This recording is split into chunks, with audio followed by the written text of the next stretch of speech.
many know of the god Loki's 3 most infamous children? Well, hard to rank, but Hel, queen of the underworld, who rules over those dead of their own dishonor. Fenrir, the wolf, whose size is rivaled by naught but his hunger, prophesying to one day snatch the very sun from the sky. And Jormungandr, the serpent, whom Odin threw to the very edge of the world to eat his own tail until the end of time, for whom Thor fishes. All 3 are known as monsters, sulking at the margins of civilization until their chance to destroy it. The truth of that perspective is for another tale. But people often forget that a 4th famous child belongs to Loki at all. And their origins are near indeed. I speak, of course, of the horse Sleipnir, whose speed rivals thought itself, whose ability to slip through the cracks between worlds and leap the walls of Helheim unscathed is rarely connected to their unusual parentage. Now, I cannot claim to know myself how how Sleipnir was conceived. I certainly don't know how Loki was conceived. For I was not there at either event. Yet, I met a traveler a few years ago who swore on his name that he was Loki of Asgard himself, and his version of the tale is one worth hearing. Anyone bold enough to lie about being that wily god in human form may as well be, anyhow. And if I did somehow happen to speak to Loki himself, then we could trust this account even less. But what harm can it sit to listen in a while, over a good cup of drink with our friends? So it was that the realm of Asgard had just been built, and it yet lacked a wall. One might think that Loki, of giant blood, would have little interest in fortifying the home of the Aesir. Yet, by this account, Loki is as loyal to Asgard as Sleipnir grew up to be. And, indeed, what good is it to be an outsider if you have nothing still standing to be outside of? So the wall was, therefore, to everyone's benefit. So, one day, a mason rode up to the edge of Asgard, marked at the time still only with a string, and made an intriguing offer to the Aesir. He claimed that he was skilled enough to build a wall, a guard, around the entire realm, but demanded an unspeakable price for the service. Not just the sun and moon themselves, but the hand of Freya in marriage, the goddess Freya, to whom no man may give orders. The other gods would have turned the offer down immediately. Nope.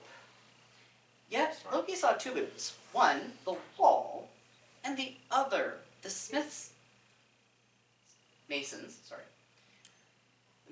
stallion, Svadilfari, a giant of a horse, whom Loki sensed had much greater power than any simple steed. He convinced both sides to make a bet. The mason would craft the wall in no more than 3 seasons, with the help of absolutely no one but the horse. And he would be safe within Asgard while doing so. And if he succeeded, he would win his named price. Yet, if he failed by so much as 1 hour, he won nothing and forfeited his completed work to the Aesir besides. Despite the reservations, Freya's at the forefront, the bet was made, and the work began. Loki set out to study the stallion Svadilfari the very next day. To his delight, the horse was far more than his appearance let on. He could not only find and haul boulders larger than a feast hall without assistance, but he was intelligent and motivated. In fact, as days and weeks went by, it became clear that Svadilfari was doing most of the work, and the mason simply laid the stones in place. He didn't even have to tell the horse to go find the stones or what to look for. Beyond this, even, the stallion seemed utterly tireless, working day and night with breaks only for food and water. Loki had to obtain him somehow, but a plan did not come to him, no matter how he racked his brains. An unfortunate side effect of the stallion's great power was that the wall was being erected at record and unpredictable speed. 3 days before the end of the 3 seasons had passed, the smith had completed all but the gate already, with all of Asgard surrounded by a wonderful and nearly impregnable and completely unaffordable fortification.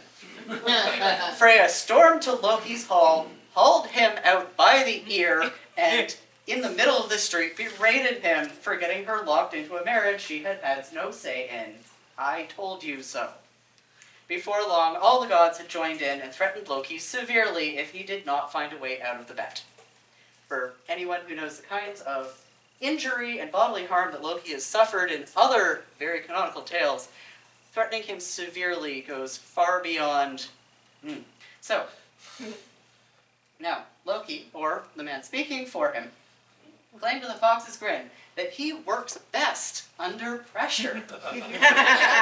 Under threat of his life. You have ADHD, you know this feeling. The perfect plan came to him to solve all his problems at once.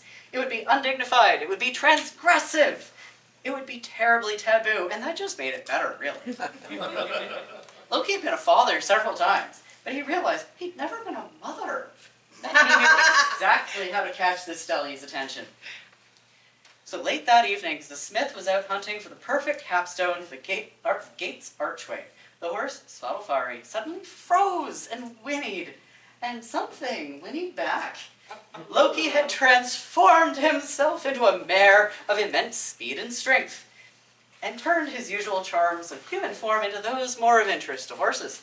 Prancing upon a hilltop upwind of the Mason, her scent was so overpowering that Svadilfari could not contain himself. The stallion snapped the reins thoughtlessly and galloped off, heedless to the Mason's curses and pleading.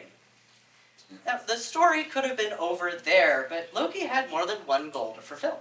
Swift as the wind, she danced away over the hill and leapt a river in a single bound, Svadilfari, heedless of the distance, under the soil with his hooves to give chase. A full 8 times Svadilfari nearly caught up to Loki, and full 8 times did this mare dance away, toward a paddock she had constructed in secret during the previous 3 seasons, while everyone else was busy admiring and worrying about Asgard's wall. Full 8 times Svadilfari's passion was only aroused to greater heights by the chase. On the 9th chase, Loki galloped into the paddock, followed by Svadilfari. The gate clanged shut behind them, and stopped, invitingly. And for 2 full further days for Loki to keep him distracted to make sure the wall did not get completed, the stallion found, to his great surprise, that there was actually something in the 9 worlds that could tire him out. And this is why I ask.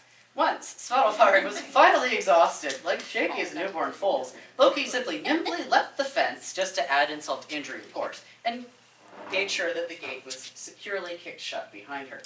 Transforming back into himself, he worked magic to extra make sure that this stallion did not leave this paddock and smugly return to Asgard.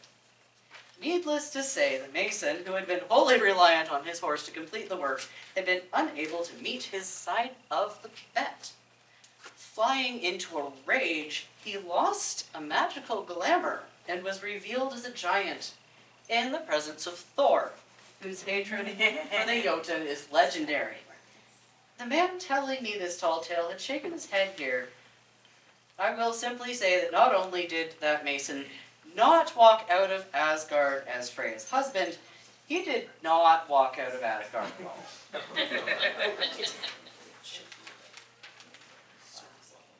It was quick work for the Aesir to complete the last of the gate, and in time Loki was forgiven for the close shave, as he always is. Again, it seemed as though the story could have ended here, but the traveler paused and gave a strange smile, and a little wistful for something sweet and something lost. For as the months had passed, and all Asgard breathed a sigh of relief thanks to its unshakable fortifications, a strange sight began a new round of whispers through the halls of the gods. For Loki's belly had begun to swell. It may come as a surprise that the Allfather himself put a stop to the unkindest words, but Odin does little to hide that he too has taken on women's form to accomplish clever plans, and it did him no good to hear his blood brother maligned.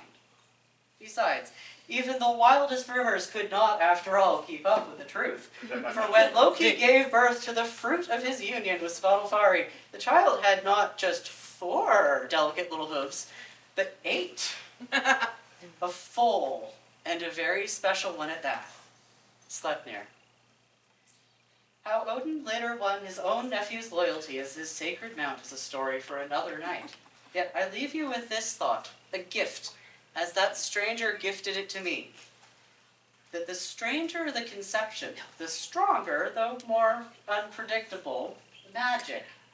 Only a child born of the inconceivable can do what others understand to be impossible. And maybe, just maybe, if that moral lends heart to those whose existence is often erased, then this is a tale well told indeed. Thank you.